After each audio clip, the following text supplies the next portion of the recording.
जय माता रानी दोस्तों, आप सभी का बहुत बहुत स्वागत है आपके अपने चैनल राधा कृष्ण ऑफिशियल में। उम्मीद करती हूँ आप लोग बहुत अच्छे होंगे।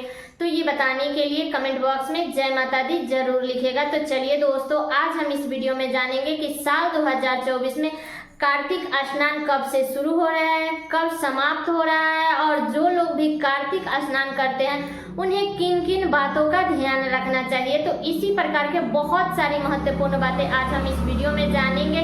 तो आप लोग वीडियो के लास्ट तक बने रहिएगा, आप लोगों को कार्तिक स्नान से संबंधित संपूर्ण जानकारी मिलेगी। तो चलिए वीडियो को शुरू करते हैं और जान लेते हैं सभी महत्वपूर्ण बातें।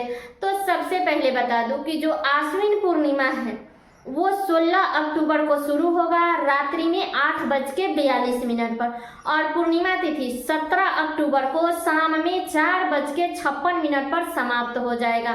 तो 17 अक्टूबर से कार्तिक स्नान शुरू होगा, दिन है गुरुवार, और ये 15 नवंबर को समाप्त होगा, दिन है शुक्रवार। ठीक है, तो हमें 17 अक्टूबर से लेकर के और 15 नवंबर तक कार्तिक स्नान करनी है। तो अब चलिए जान लेते हैं कि जो लोग भी कार्तिक स्नान करते हैं उन्हें किन किन बातों का ध्यान रखना चाहिए। तो वीडियो को थोड़ा सा अच्छे से आप लोग देख लीजिएगा और समझ लीजिएगा। पहली नियम है कि कार्तिक स्नान हमेशा सूर्योदय से पहले करनी चाहिए। चंद्रदेव के छांव में कार्तिक स्नान किया जाता है, इसलिए आप लोग भिनसार में कार्तिक स्नान कीजिएगा। 4:30 बजे से पहले पहले हमें कार्तिक स्नान कर लेना चाहिए, इस बात का आप लोग ध्यान रखिएगा। दूसरा नियम है कि कार्तिक स्नान का नियम है कि गंगा जी में करने का, लेकिन मान लीजिए अगर आपके आसपास में नदी सरोवर नहीं है तो उस स्थिति में आप लोग अपने घर के जल में गंगा जल मिला करके आप लोग स्नान कर सकते हैं, कोई दिक्कत नहीं है। और बता दूं कि उस टाइम ठंडी भी लगती है, तो जो भी अगर आपका शरीर साथ देता है तो आप ठंडे पानी से नहाएं तो ज़्यादा अच्छा है। और बता दूं कि कार्तिक स्नान लड़की भी कर सकती है, औरत भी कर सकते हैं, जेंट्स भी कर सकते, जो चाहे वो कार्तिक स्नान कर सकता है, कोई दिक्कत नहीं है। अब मान लीजिए आपका तबीयत ठीक नहीं है, कोई इशू है, तो अगर आप चाह रहे हैं कि कार्तिक स्नान मुझे करना है, तो उस स्थिति में ना करने से अच्छा है कि कुछ करें। तो आप चाहें तो सुसुम पानी, गुनगुना पानी से भी आप लोग स्नान कर सकती हैं। ठीक है, तो आप लोग जो जिस विधि से आप लोग करना चाहे, अगर शरीर साथ देता है तो ठंडे पानी से करिए, नहीं साथ देता है तो गुनगुने पानी से करिए। लेकिन जो लोग भी करना चाहते हैं, मन में श्रद्धा है, तो वो लोग किसी प्रकार से कर सकते हैं। मन में किसी प्रकार का कोई संचय मत रखिएगा, क्योंकि ना करने से कुछ करे वो अच्छा है। ठीक है, तीसरा नियम है कि देखिए, जब आप लोग स्नान कर लेते हैं सुबह में, चंद्रदेव के छांव में जब आप स्नान कर लेते हैं, इसके बाद में हमें तुलसी जी की पूजा करनी चाहिए, क्योंकि कार्तिक के महीना में तुलसी जी का पूजा करना बहुत ही श्रेष्ठ माना गया है। तो अगर आप लोग कहीं पे भी तुलसी जी रखिए तो उसको ऐसे जगह पे रखें जहाँ पे आप परिक्रमा कर सके। तो आप लोग क्या कीजिएगा कि तुलसी जी का पूजा कीजिएगा, धूप दीप जला करके। और बता दूं कि तुलसी जी के पास में आप घी का दीपक जलाएं तो सबसे अच्छा है। अगर मान लीजिए घी नहीं है तो आप उस स्थिति में तिल के तेल का भी आप लोग दीपक जला करके और तुलसी जी का पूजन कर सकती हैं।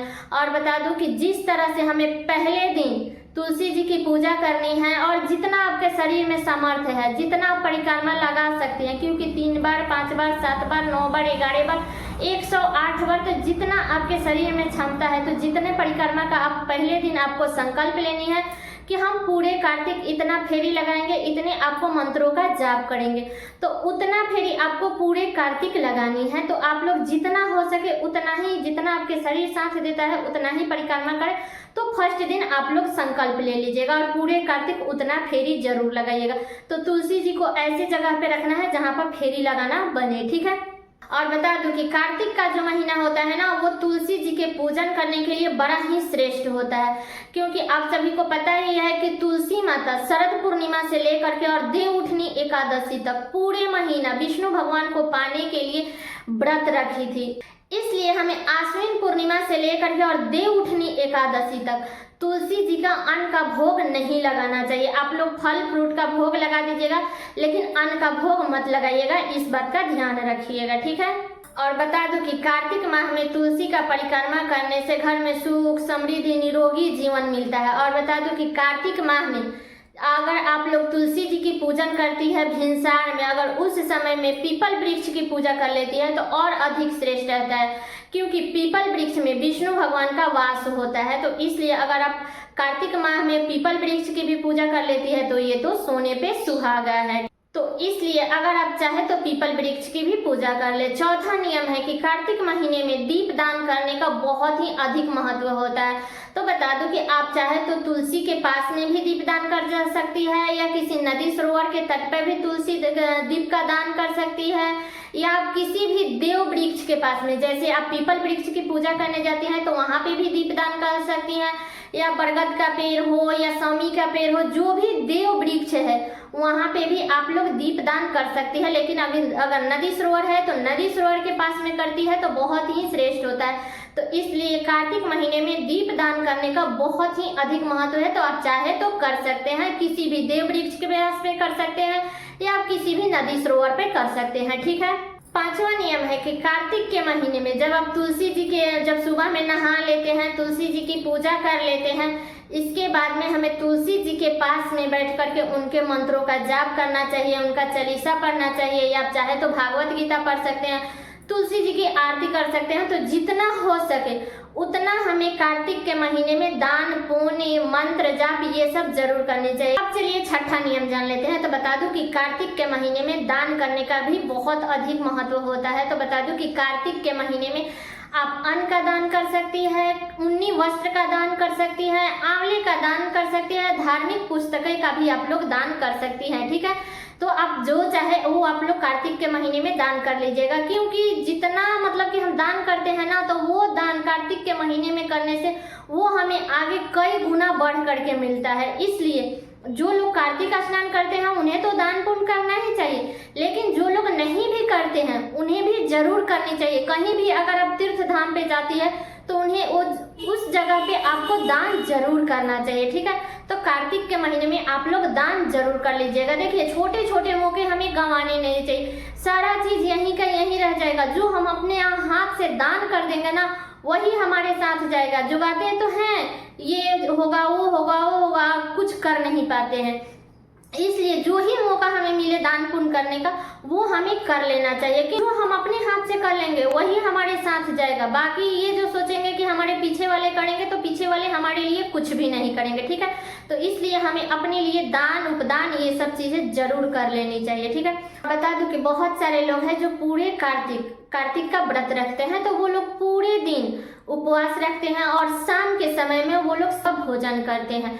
ठीक है। तो बता दूं कि इसमें कार्तिक जो लोग स्नान करते हैं उन्हें ब्रह्मचर्य का पालन करना चाहिए पूरे कार्तिक, लहसुन प्याज का त्याग करना चाहिए और तामसी भोजन नहीं करना चाहिए। और बता दूं कि जो लोग भी कार्तिक स्नान करते हैं ना, तो सुबह में उठ करके वो लोग स्नान कर लेते हैं, पूजा पाठ कर लेते हैं। इसके बाद में जब वो लोग अस्थिर होते हैं तो उनको नींद आने लगती है, और सबको नींद आती है, जो सुबह में उठेगा उसको तो नींद आएगा ही। तो बता दूं कि जब आप लोग पूजा पाठ कर लेते हैं भिनसार में, तो उसके बाद में आपको सोना नहीं चाहिए, क्योंकि जब आप सो जाते हैं ना तो आपके सारे पुण्य नष्ट हो जाते हैं। तो इसलिए आप लोग सुबह में ना सोए, आप लोग दोपहर में सो सकते हैं, लेकिन सुबह में पूजा करने के बाद में आपको नहीं सोना है। इस बात का आप लोग ध्यान रखिएगा। तो जो लोग भी कार्तिक स्नान करते हैं ना, उन्हें ये 6 बातों का विशेष करके ध्यान रखनी चाहिए, ताकि हमारे द्वारा कोई भी गलती ना हो। ये ना हो कि हम कार्तिक स्नान तो कर रहे हैं और जाने अनजाने में ये सब गलतियां कर रहे हैं, तो कहाँ हमें पुण्य के जगह पे हम पाप का भागीदार बन जाएंगे। इसलिए हमें कार्तिक स्नान जो लोग भी करते हैं उन्हें इन बातों का ध्यान रखना चाहिए। ठीक है। तो सारी बातें क्लियर हो गई कि हमें किन किन बातों का ध्यान रखना है। तो ये वीडियो मेरा यहीं तक का था। कैसा लगा ये वीडियो आप लोग कमेंट करके जरूर बताइएगा। चैनल पे नए हैं तो सब्सक्राइब कर लीजिएगा, बेल आइकन को प्रेस कर दीजिएगा, जिससे मेरे वीडियो का नया नोटिफिकेशन आप सभी के पास में सबसे पहले पहुंचे। और वीडियो को लाइक कर दीजिएगा, क्योंकि आपकी एक लाइक से मुझे बहुत ही मोटिवेट मिलता है। तो वीडियो को लाइक कर दीजिएगा और वीडियो को शेयर कर दीजिएगा, ताकि हर किसी को कार्तिक स्नान से संबंधित संपूर्ण जानकारी प्राप्त हो सके। तो चलिए दोस्तों, मिलती हूँ अगले वीडियो में किसी नए वीडियो के साथ में। तब तक के लिए नमस्कार।